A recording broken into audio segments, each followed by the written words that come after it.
यो बेगनास ताल हो यहाँ बोटिङ गरेको पनि देखियो है हाउरी आजकल चल्न छोडेको छ रे है यो चोर अन्जर हो त्यहाँ रहेछ बोटहरु सोच्दा धेरै ठुलो लाग्यो मलाई है यसको आधी जति पनि होला जस्तो लागेको थिएन अझ नदेखिने ठाउँ पनि छ जस्तो लाग्यो त्यो पहाडको बाहिर पछाडिपट्टि छ जस्तो लाग्यो अझ फेवाताल कत्रो होला त त्यसो भने यार त्यो अनुमान सहज लाउन सकिन्छ यसको डबल जति होला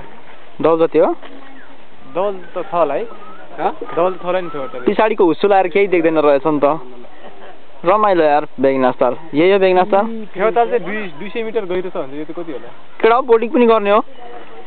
ओइ केडा फेवातालमा नगरिकन यही गर्नु पर्ला यार बोटिङ यहाँ रमाइलो छ घुम्न लागि त यो केटीहरु त गयो है गुजान चाहिँ तिनीहरुले डुङ्गा तल लास्ट सुरु बसेर गयो मिलाएर लैदिन्छ